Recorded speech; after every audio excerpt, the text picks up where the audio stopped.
Nós estamos aqui com uma palavra que o Senhor colocou no nosso coração.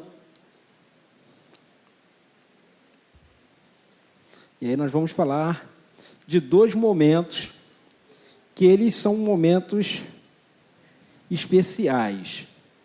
Eu vou falar de dois personagens nesta noite, que estavam aguardando ansiosamente a primeira vinda de Jesus. E nós, Igreja de Cristo, uma igreja cristocêntrica, precisamos aguardar a segunda vinda de Jesus. Estamos com a mesma expectativa. Eles estavam na expectativa de ver Jesus nascer. E nós estamos na expectativa de ver Jesus ressurgir nas nuvens. Então, as expectativas que eles tinham é a nossa expectativa. Só que para eles era a primeira vinda, a nossa é a segunda vinda. Mas a expectativa tem que ser a mesma. Então, o nosso tema desta noite é característica de quem espera a vinda de Jesus. Esses personagens esperavam a primeira vinda, nós estamos aqui esperando a segunda vinda. Essas características que pertenciam a esses dois personagens, precisam pertencer a nós também hoje. Porque nada mudou. O Senhor é o mesmo. Ele nasceu, cresceu, se desenvolveu, foi crucificado, mas ressuscitou ao terceiro dia e está vivo, intercedendo por cada um de nós. E no tempo determinado por Deus, estará retornando para nós. Então, nós nesta noite vamos falar de características. E cada um de nós precisa apresentar características que esses dois personagens têm. E aí, nós vamos aqui abordar esse tema agora. E aí vamos orar a Deus, para que o Espírito Santo de Deus, nesta noite, nos conduza a toda a verdade. Feche seus olhos, oremos juntos. Querido Deus, amado Pai, muito obrigado.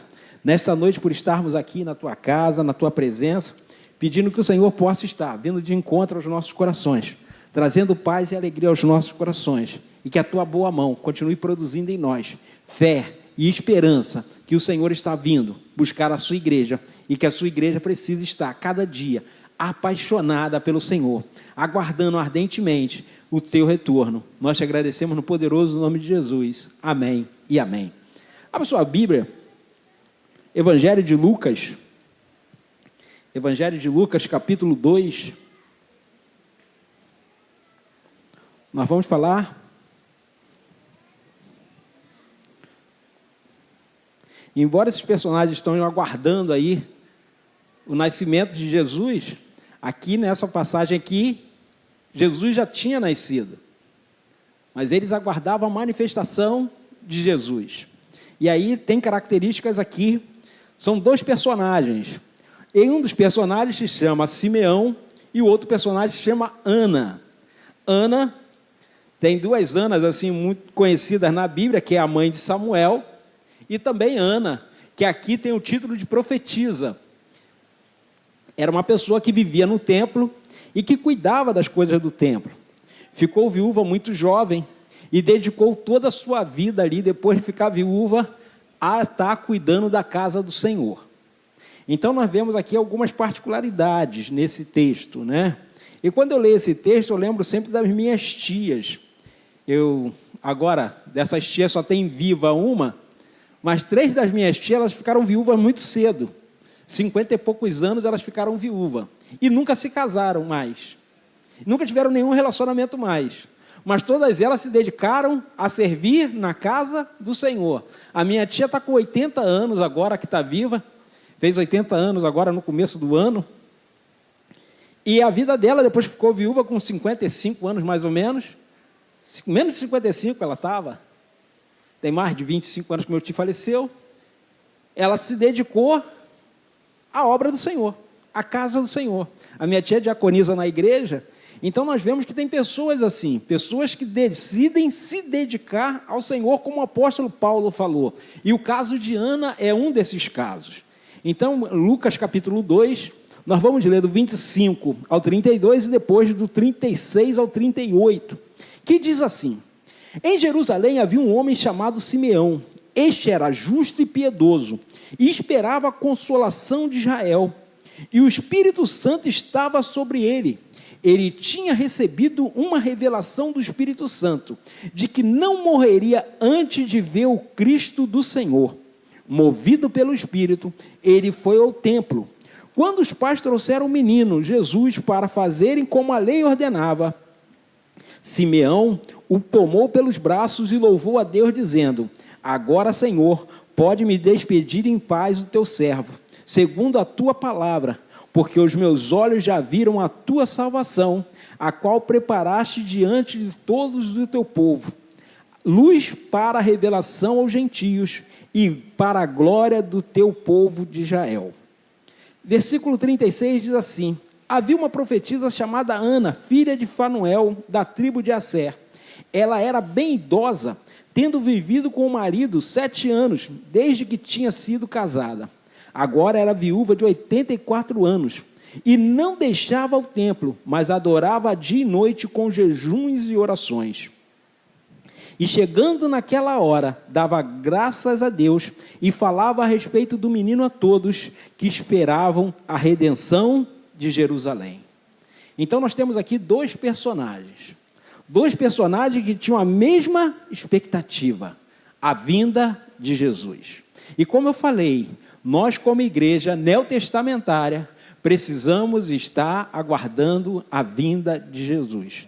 E aí nós vamos ver características de Simeão e de Ana, que precisam ser características minhas e suas. Nós precisamos apresentar as mesmas coisas que esses dois apresentavam, ali diante do Senhor. E aí, as características aqui deles são algumas aqui que já no texto você vai vendo aqui pela leitura. Você já vai identificando na própria leitura quais são as características desses dois personagens que precisam ser características nós, Igreja de Cristo. Então, primeira característica aí ligada a Simeão. Simeão era justo e piedoso. E aí, esse justo aí não está ligado à justificação que nós recebemos em Cristo.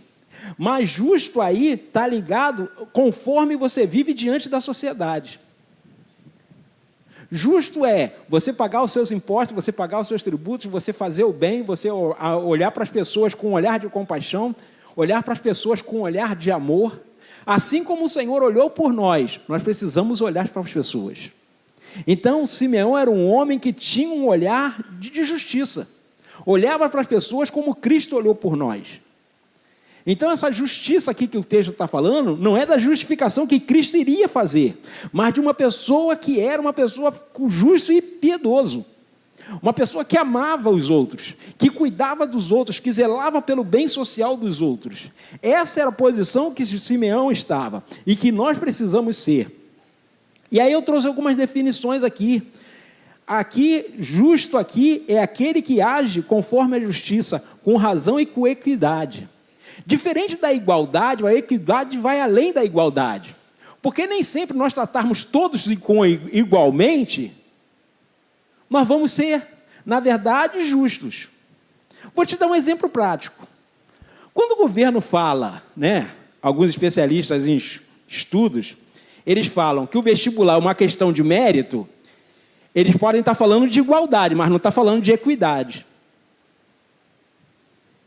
O vestibular nunca foi uma questão de mérito. Ele pode estar falando de igualdade, mas não de equidade. Por quê? Se você pegar um aluno de uma escola particular, que tem todos os professores de todas as matérias, e um aluno de uma escola pública, que pelo menos dos 200 dias letivos, 100 ele não pode ir na escola por causa do tiroteio, de que 10 professores ele só tem 5, você acha que é justo? Ele está disputando de igual para igual com o filho de um rico que estuda num colégio particular, que tem todas as disciplinas, estuda todos os 200 dias letivos? Não tem equidade nisso. Pode ter igualdade, mas não tem equidade. Então, quando há equidade, há um diferencial. E aí, uma das características que nós precisamos ter é olhar para as pessoas e saber que as pessoas carecem da misericórdia do Senhor como nós carecemos. E muitas das vezes nós olhamos para certas pessoas e dizemos, aquele ali não tem jeito. Mas aí quando nós olhamos para a nossa história, nós também olhávamos e dizia, a gente também não tinha jeito. Mas fomos alcançados pela misericórdia do Senhor. E as pessoas precisam ser alcançadas pela essa misericórdia. Mesmo quando nós olhamos e dizemos, aquele ali não tem jeito. Não tem como. Mas nós fomos alcançados por esse milagre. Porque o Senhor olhou para nós com um olhar de quê? De equidade. Não olhou os nossos defeitos, mas olhou para a cruz de Cristo, para o sangue de Cristo derramado, que nos purificou de todos os nossos pecados.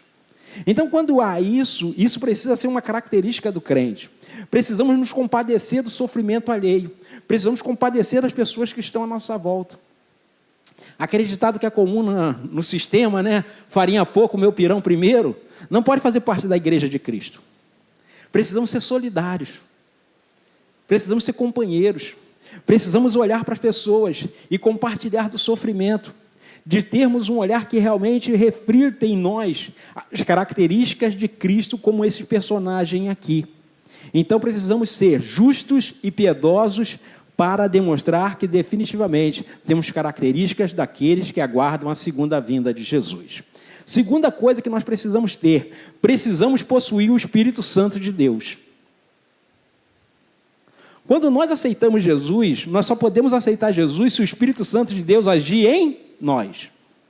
Ninguém pode ir ao Pai e aceitar Jesus como único e suficiente Salvador se não houver uma ação explícita aqui do Espírito Santo. Se o Espírito Santo de Deus não agir na nossa vida, não tem como nós nos convertermos a Deus. Não existe essa forma, essa capacidade no ser humano. Tem que haver uma ação do Espírito Santo. E aí está lá no texto, diz que o Espírito Santo de Deus estava sobre Simeão. Então nós precisamos ter também a presença do Espírito Santo nos guiando, nos mostrando. E aí que é o terceiro ponto. Quem tem características que aguarda a segunda vinda de Jesus, que espera a segunda vinda de Jesus, nós precisamos ter, além de ter o Espírito Santo, precisamos ter o dom do Espírito Santo e sermos guiados pelo Espírito Santo. Que olha só o que o texto diz aí a respeito dele, no versículo 26. Ele recebeu o quê? Uma revelação do Espírito Santo. E só recebe revelação do Espírito Santo quem tem o Espírito Santo, quem tem dom do Espírito Santo. E aí ele é o quê? Movido por a ação do Espírito Santo, da revelação que ele recebeu, ele vai ao templo, no momento em que Jesus está lá. Então, que nós que precisamos ter essas características, sermos movidos pelo Espírito Santo, olharmos as oportunidades que o Senhor nos dá. Quando eu estava preparando esta mensagem, eu lembrei de um menino, agora já é um homem já, era aqui da nossa igreja, agora está lá acho que em Santa Catarina, o João Vitor, filho da Helenise. Eu tive uma experiência muito interessante com o João. Eu estava indo num médico que era lá em Niterói, peguei o ônibus, soltei no terminal, e aí passei pelo João, eu falei, e aí, João, tudo bem? O João, tudo bem. Aí peguei e passei, quando dei na curva, aí o Espírito Santo falou para mim, volta lá.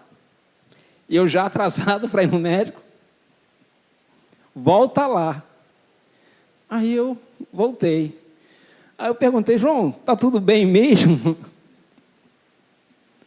Aí o João, não. Eu falei, João, o que foi? João devia ter uns 13 anos, 14 anos, sei lá. Ele, não, é que minha mãe, eu estou fazendo um curso aqui em Niterói, minha mãe me deu dinheiro da passagem do lanche. Só que eu lanchei 2 vezes.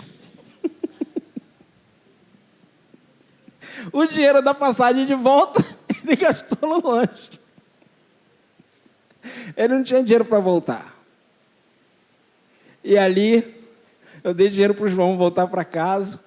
E aí, Deus é muito bom. Cheguei lá no médico, o médico também atrasou. E aí cheguei lá, fui atendido. Assim que eu cheguei, falei com a secretária, o médico me chamou. Porque o médico também tinha atrasado. Então nós vemos como Deus faz as coisas. E aí muitas das vezes a gente no dia a dia, no corre-corre, o Espírito Santo fala, volta lá. E aí a gente está com muito corrido, está muito atrasado, não consegue pensar, não consegue ouvir. E aí a gente precisa ser movido pelo Espírito Santo, como Simeão foi movido pelo Espírito Santo. Porque esta é uma característica de quem aguarda a segunda vinda de Jesus. Ter o Espírito Santo, ser movido por Ele, ser impulsionado por Ele. E muitas das vezes, nós vamos passar por situações que definitivamente, como diz aquela música da Heloísa Helena, Quando que se perde, é aí que se ganha. Esse lugar é no Senhor. Tem momentos que definitivamente você vai perder algo para poder ganhar. Você vai ter que deixar algo para poder ganhar. Vai dar voz ao Espírito Santo. E aí alguém vai dizer, cara, mas você vai perder. Não, muito pelo contrário, quando você dá ouvido ao Espírito Santo, aquilo que parece perda, na verdade é lucro, é ganho. Porque você está agindo movido pelo Espírito Santo de Deus. Então nós precisamos ter esta característica e sermos impulsionados pela palavra de Deus e pelo Espírito Santo de Deus. Quarta característica de quem aguarda e espera a vinda do Senhor: conhecer a palavra de Deus. Ele é movido a ir ao templo. Mas por que ele é movido para ir ao templo? Porque está aí no texto, como a lei ordenava, todo primogênito pertence ao Senhor. E eles precisavam ser apresentados no templo ao Senhor. E aí Jesus é apresentado. E Simeão está lá. Porque ele foi movido por quem? Pelo Espírito Santo. Mas ele estava lá, porque ele conhecia a lei. Ele sabia que o menino primogênito, ele deveria ser apresentado no templo. Então ele aguardava o quê? No lugar certo. Ele sabia que Jesus ia ter que passar por ali. Ele não estava em outro lugar, fazendo outras coisas. Ele estava no lugar certo, porque conhecia a palavra. O texto está lá em Hebreus, que diz assim, Êxodo, capítulo 13, diz assim: o Senhor disse a Moisés, consagre-te a mim todo primogênito, todo primeiro que sair do ventre da sua mãe entre os israelitas. Este é meu, me pertence. E Jesus é o primogênito de toda a criação. O filho unigênito, que ao ressuscitar, ele não ressuscita mais como unigênito. Jesus morre como unigênito de Deus, mas ressuscita como primogênito de Deus, porque na sua ressurreição nos capacitou e nos fez também filhos de Deus novamente. O direito que Adão perdeu lá no Éden, Jesus retorna e traz de volta, quando ele ressuscita dentro dos mortos. Porque a morte de Jesus é como unigênito de Deus, mas a sua ressurreição não. A sua ressurreição é como primogênito de Deus, porque ele não é mais o único filho. Agora nós também, por herança, como co-herdeiros, somos filhos de Deus. Então há uma diferença. Então nós precisamos entender isso, precisamos ter conhecimento da palavra. A lei ordenava que o primogênito ia ser apresentado no templo. Então Simeão estava onde? No templo.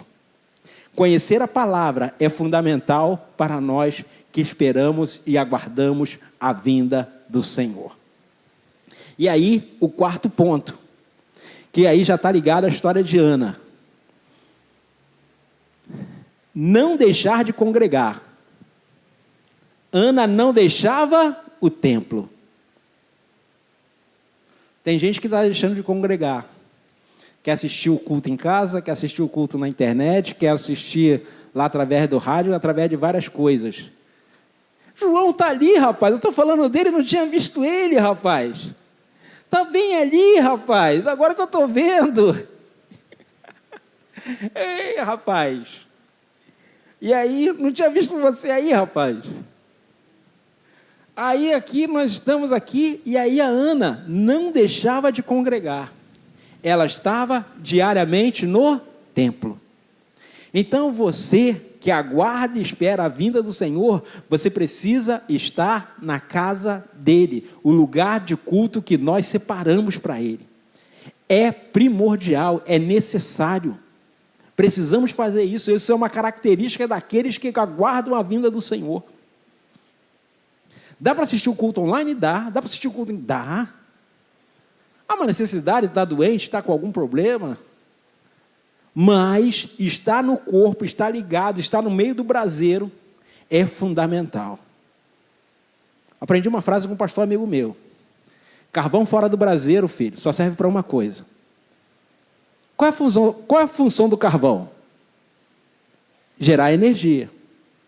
Outros já vão falar logo, né? Fazer churrasco, né? Mas a função do carvão é gerar energia. E aí, para gerar energia, ele precisa estar onde? No fogo. Ele precisa ser queimado. Ele precisa estar no braseiro para gerar energia. E aí o carvão, quando não está no braseiro, ele só serve para uma coisa. Para duas, na verdade. sujar a mão e dar trabalho. O carvão não tem função fora do braseiro. A função dele é gerar energia. Fora do braseiro, você vai pegar o carvão e vai fazer o quê? Vai sujar a sua mão. E é ruim de limpar. Então, o crente, quando ele está fora do braseiro, quando ele está fora do corpo de Cristo, aqui, atuando, ele vai dar trabalho.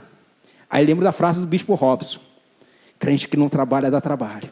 Essa frase não é minha não, tá? É do Bispo Robson. Então, nós precisamos congregar, precisamos estar no corpo de Cristo. Precisamos estar na igreja. Mas, pastor, dá muito trabalho? Claro que dá. Ninguém disse que é fácil. Mas tem tanta gente chata na igreja? Tem. Eu sou um deles, né? E você também, filho. Mas é aqui que a gente aprende a compartilhar. É aqui que a gente aprende a se doar. É aqui que a gente aprende a amar o irmão, mesmo com as imperfeições dele. E você aprende a me amar, mesmo com as minhas imperfeições. Não deixar de congregar é característica de quem aguarda a segunda vinda de Jesus. E aí, o outro ponto principal aqui. Não deixa de adorar e faz isso com disciplina espiritual. Ana estava lá, adorando noite e dia. O texto diz aí no versículo 37. Ela adorava noite e dia. E adorava como? Com jejum e orações. Isso é disciplina espiritual. Oração, jejum, confissão. Tudo isso é disciplina espiritual. Adoração. Você precisa fazer isso na sua adoração, no seu louvor ali contínuo. Então, são características de quem aguarda a segunda vinda de Jesus. A maior dádiva que nós temos não é os milagres que recebemos, não é os bens que recebemos do Senhor. A maior dádiva que temos é saber que Deus decidiu nos reconciliar com Ele mediante o sacrifício de Cristo na cruz. É saber que Deus, todos os dias, quando um novo dia nasce, a misericórdia dele se renova sobre nossas vidas. Nós somos aceitos na presença do Pai, não somos consumidos, porque a cada dia o Senhor renova as suas misericórdias sobre nós. As misericórdias do Senhor são novas a cada manhã. A misericórdia de hoje, quando o novo dia nascer, ela já vai ser passada, porque uma nova misericórdia vai se renovar sobre nossas vidas.